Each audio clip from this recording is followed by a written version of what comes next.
Let me know if any of these struggles sound familiar to you. I'm gonna just eat a sensible amount and have one cookie. Screw it. Let me just finish the rest. I am so embarrassed for eating this in my car. I have to hide this trash. I wonder if everyone else gets this much anxiety when they're dining out too. I am eating so much faster than everyone. I need to slow down. If those don't look familiar, here's a few more examples of what diet struggles can look like.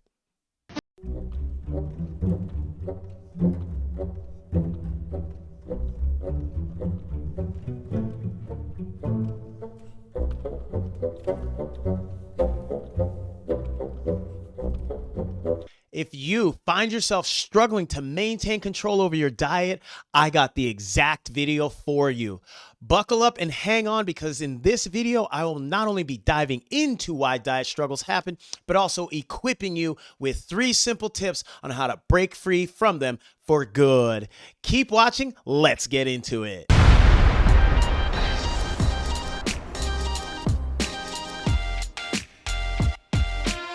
Hey everybody, welcome back to the channel where I provide you with a common sense approach to eating healthy and living a healthy lifestyle without overwhelming you or misguiding you.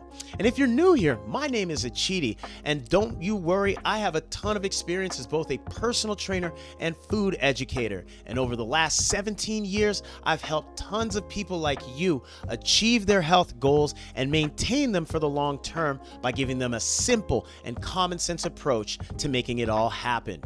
Today's video is guaranteed to be a helpful one because we are diving into the topic of dietary struggles. I'm going to be not just talking about why struggles happen from both the mindset and the behavior standpoint, but I will also leave you with several tips on how to course correct your mindset and your behaviors so you can break free from your struggles and achieve that healthy lifestyle that you always wanted.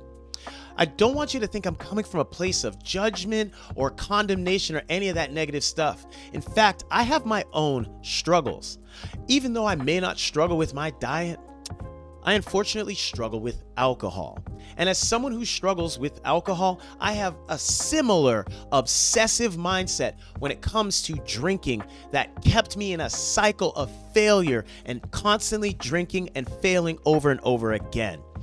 And with that kind of experience and understanding that we are all humans and we have that same self-sabotage in us, I can speak very well to breaking free from the mindset that keeps you trapped, because some of those same traps that kept me drinking for so many years are some of the exact same traps that may be keeping you eating in an unhealthy way and feeling like you're unable to do anything about it.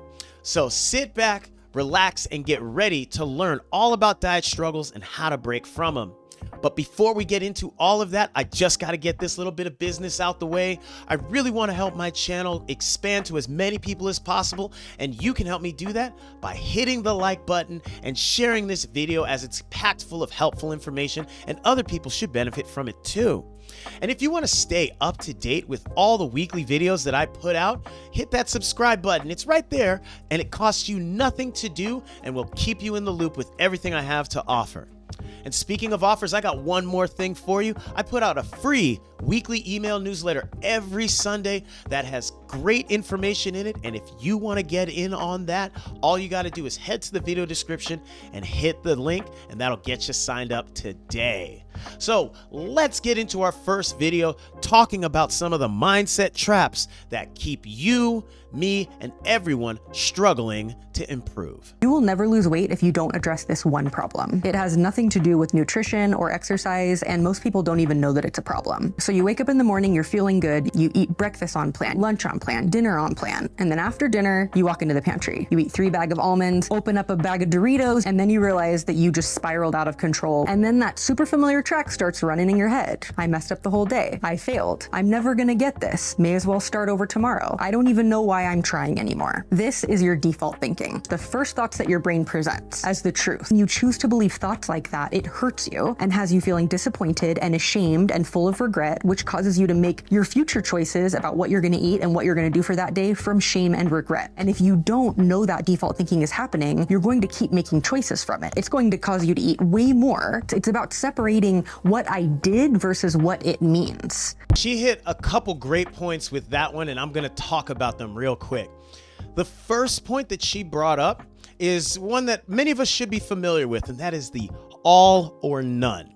I'm either all in or I'm all out. And that's part of how the cycle begins. The day starts off great breakfast, great lunch, and maybe even a sensible dinner. But then the demons come out. And once the demons come out, they take over. In this case, you could be overeating, or in the case for myself, I wouldn't drink at work or before work. But once dinner was over and then the voices in my head started saying a bunch of negative things to me, that's when I would start drinking and eventually pass out, fall asleep, and wake up the next day to do it all over again. And let's talk about the thought process behind that. I was either all the way in, doing what I needed to do, going to work, being on point, helping clients during the day, but at night, I was all the way out. Just like if you're dieting hardcore, watching how you eat, tracking your food, maybe hitting a workout, you're all in during the day, but once you get home, you're by yourself, you do the complete opposite. And that's where the second point that she covered comes into play, and that's the mindset.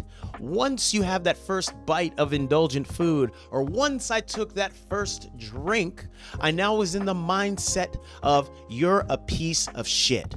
That's the same way you may talk to yourself after you have that first bite of chocolate, or that whatever it is, you start saying negative things about yourself, you believe them more, and you eat more to cope. The same way that I would say something negative to start myself drinking and continue saying negative things about myself drinking and drink to forget. It's such a weird and messed up way to be, and you're just defeating yourself and beating yourself up and coping in the wrong ways. And you have to break that cycle. The cycle cannot be all in one moment and then all the way out. There has to be an interruption in that, and a new cycle that is more balanced needs to take over. I'm not going to get too far into that now because we're still just talking about the why, but stay tuned because at the latter portion of the video, I'm going to hook you up with several tips on how to combat this. So remember these two things. It is never all or none. It is never all about being perfect and on point. Otherwise, you're failing and you suck. That's going to set you up for a horrible negative spiral. And also, the negative self-talk has to go. When you talk to yourself negatively, you embrace it and then you become it, and that is not the way to go. So let's work on that. Recognize it and let's put a stop to it. I got another video that addresses a bit more about the behaviors and the mindset of the diet struggle. So let's hit that like button and let's go to the next video. Every day I make a plan and I'm just like struggling to follow it. You have to be evaluating the plans that you're making. Instead of like making a plan, not following it, and then just trying again the next day, you're doing that again without any new added knowledge. The only knowledge you think you have is like, I can't stop overeating. That's not helpful. You have the opportunity to find out what is working, what is not working, you know, what felt easy, what am I going to do different? Like what's going on? What needs to change? And does something need to change with my food plan or my thought plan? I think that very often people think they need to change what they do and they need to change the plan when really there is probably some mindset stuff going on. But more often than not, it's I'm eating when I'm not hungry and I continue eating when I'm done eating. If she looks familiar, that is the same lady from the previous video, and she's got even more great nuggets with this one. So many of us pick a plan and we pick that plan based off of unrealistic expectations, or it sounds very nice to the ear, and for whatever reason, the plan we pick just doesn't work out. And what do? Besides beat ourselves up, we pick another plan blindly, go at it, fail again. And that cycle continues on. And the reason it continues on is because we're acting insane. It's not that we're necessarily doing the same plan over and over again, but we're making the approach the same over and over again. Like she points out, the one constant is the I just suck at eating, I overeat, whatever the phrase is, and that is it. There's no evaluation about what kind of was easy with the plan or what was really hard. There's no evaluation about what did you enjoy or what worked and what didn't work. It's just quite simply, I failed, I suck, let's pick another one blindly and hope for the best. She also brings up the mindset, where it's just about the plan is the problem and never about addressing maybe the way I'm thinking about myself, my plan, everything is what needs to be addressed. When I'm working with clients and they pitch to me a proposed game plan of what they want to do, I always come at them with the question of, what are your expectations beyond seeing the scale go down? How do you think this is going to work? How is it going to balance out with your current stress levels, your current work-life balance, your current family life? How is this all going to work? Because so many people get caught up looking at a plan and seeing the desired best case scenario outcome, and they put the blinders on and that's all they look at. And then when they get into the thick of it, they see, oh my gosh, there's a lot more to this that I can't handle. I quit, I fail. I'm just going to pick another plan because that's all that the issue was. It's always the plan. It's never me. That was the same way I continued to fail at my attempts to quit drinking. It was just, I just need to stop drinking, that's it. Just need to stop drinking, that's it. Well, that sounds good on paper, but there's no real steps towards it. It wasn't until I started going to AA meetings and working with a sponsor and understanding what the sponsor went through to get his, at the time, 12 years of sobriety. Now he's close to 20. But talking to my sponsor and seeing what worked for him and what failed for him and comparing that to my own experience, and that opened my eyes. I started to see that it's more than just looking at a plan and the desired outcome, but also making sure that that plan integrates with what I'm currently doing. I'm not setting myself up to fail by setting the expectations too high, nor am I going to be wasting my time by setting the bar too low. You have to do more of an investigation on the plan and yourself, because only you can put the plan into play and execute it. And if you're constantly picking the wrong plans, it's not a plan issue, it's a you issue. So the takeaway from this video is simply, don't just pick new plans. Yes, you need a plan, but you also need to make sure that your head is in the right place, that you are taking account of how the plan is working and not working. You cannot just blindly do it without putting some kind of effort into tracking where the successes are, where the failures are, where the easy things are, where the hard parts are. This has to be an active process in order for you to actively change what goes on between your ears up here, and you have a better outcome in reality.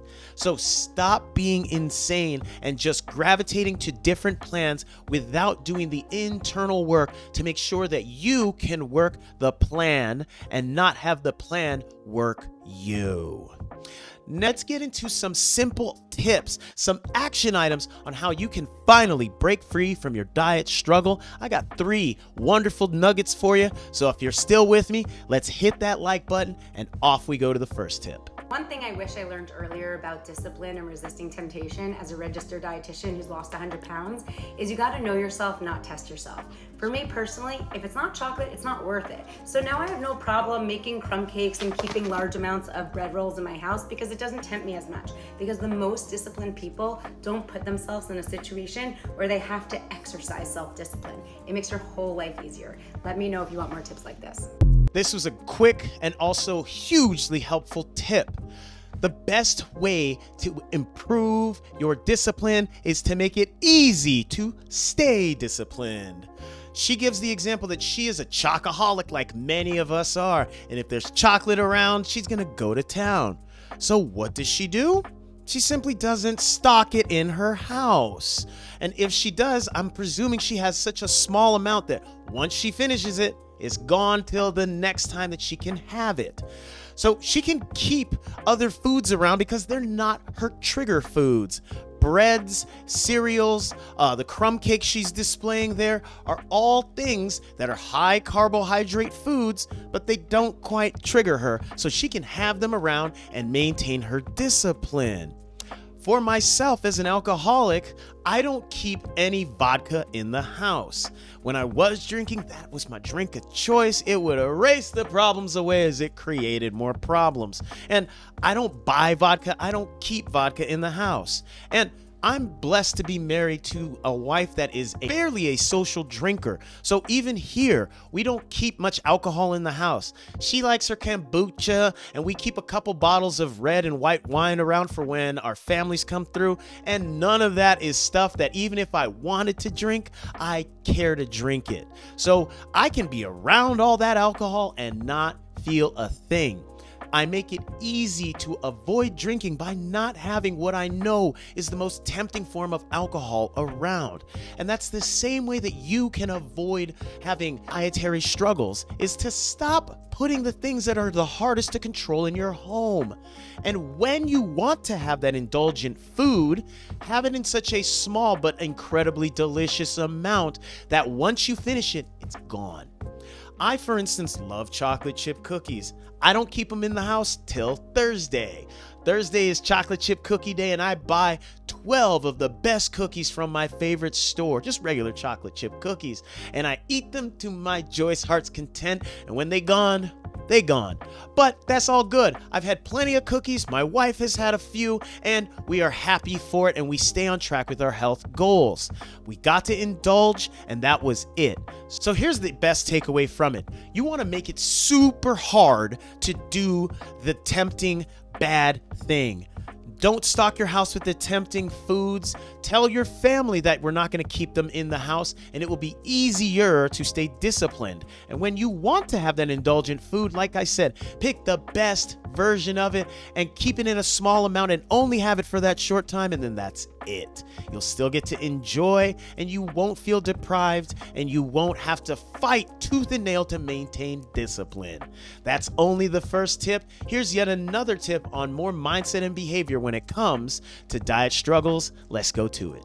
Here's a little psychological tip if you're on your weight loss journey and you're struggling with eating and improving your diet and sticking to your calorie deficit because you are craving your favorite foods. First of all, allow them in moderation. Second of all, if you're trying out any recipes that are like healthy swaps for your favorite foods, like cauliflower rice or buffalo cauliflower wings, I don't even call it, this is just buffalo cauliflower that I made in the air fryer. Don't go into eating that food expecting it to taste like the swap. 9 times out of 10, it's not. And you don't want to prime your brain to think that it will, because it will leave you unsatisfied in the end. That's buffalo cauliflower. It's not going to taste like a chicken wing. But also allow the chicken wing in moderation, but you get the point. She has some great tips with this one. And the first one that I agree with is, yes, allow yourself those indulgences in moderation. I never want people to think they have to deprive themselves of the things they enjoy. They just need to exercise some form of moderation so they don't constantly keep going about it in a very negligent and overindulgent manner. The second point that she makes, which is the main focus of the video, is let healthy foods be healthy foods. Stop trying to delude yourself into believing that they are going to be just like their less than healthier cousins.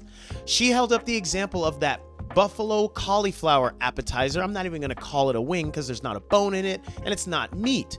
So do not delude yourself into believing that the healthier version is the same thing, because your brain is going to set up an expectation that is really high that the food is not going to match. That's part of the reason why I personally never allowed myself to try non-alcoholic beer or non-alcoholic drinks that are meant to mimic their alcoholic cousins. I did that for a couple reasons. One, I didn't like the taste of alcohol. I really liked the effect, and that's why I would drink vodka straight out the bottle. So I don't need the taste of alcohol to feel, good. And secondly, just like she said, our subconscious brain is going to want that healthier version to have the same satisfying effects in our brain as the unhealthy version. If I was to drink a non-alcoholic beer and think that it's gonna kind of hit that spot in my brain that brings me relief like an alcohol-filled one, I'm gonna be disappointed and I'm gonna drink another one and another one. And even though non-alcoholic beer is labeled as non-alcoholic, there's a slight hint of alcohol in it, and you drink enough of those, you will get drunk. Just like if you think that this gluten-free, no sugar, organic, vegan chocolate chip cookie is going to be the same as your most favorite warm, gooey, homemade, massive cookie that you get at a store or a bakery, you're going to be horribly disappointed. And yeah, even though you have that vegan, organic, gluten-free, no sugar cookie and it's lower in calories, because it's not satisfying that part of your brain that craves the real thing, you're gonna eat more of them and more of them. And next thing you know, you ate more calories from that healthy swap than if you had one cookie. So keep your healthy foods as healthy foods. Address them as such. Allow them to be what they are and have your more indulgent foods separately. Don't try to transform one into the other. It will never work. You are allowed to indulge under moderation, and you should be eating healthy. You shouldn't try to mix the two together. That is a confusing way to go about it that never works. Comment below your thoughts on that recommendation and get ready for our third and final diet struggle tip. Are you ready to make diet and lifestyle changes but don't know where to start? So you say to yourself, that's it, I'm not eating any of these foods. Don't do that. Instead of trying to make your diet look like this, start by adding these guys to your diet so that it looks more like this. Those are some excellent tips right there. For starters, it's never about being all perfect. You know, that all or none concept I started the video off with. That is setting yourself up for unrealistic expectations and you're guaranteed to fail. Also, it's never about eliminating all the fun and indulgent foods from your diet. It's more about moderating them. And the best path to doing that is to start off by adding in some healthier foods and getting used to having healthier foods instead of just the unhealthy ones. And as you get more full from healthy foods, you can start to eliminate or minimize how much of the indulgent foods you are having. This is all meant to be a slow process that takes both a plan and working on your mindset. Now, mind is where it all begins and ends. You have to approach this process with a more graceful mindset where you understand you're going to do it in a realistic way. You're having to undo a lot of your current programming when it comes to food, and that is never going to happen overnight, and it is not requiring you to do anything extreme. Start off by slowly adding in healthy foods, and don't stock your house up with all the tempting foods that you cannot control yourself around. Yes, you should have a little bit of those tempting foods, but that is it. Just a little bit of those, a lot more of the healthy foods, and work on your mindset that helps you to understand the talk that goes on between your ears. Too much negative self-talk leads to negative behaviors and keeps you in the diet struggles. It cannot be one that is all about beating yourself up and focusing on the negative.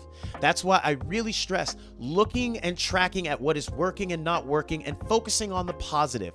Celebrate the wins. Find ways to get more of them, and that is going to be your key to escaping your diet struggle.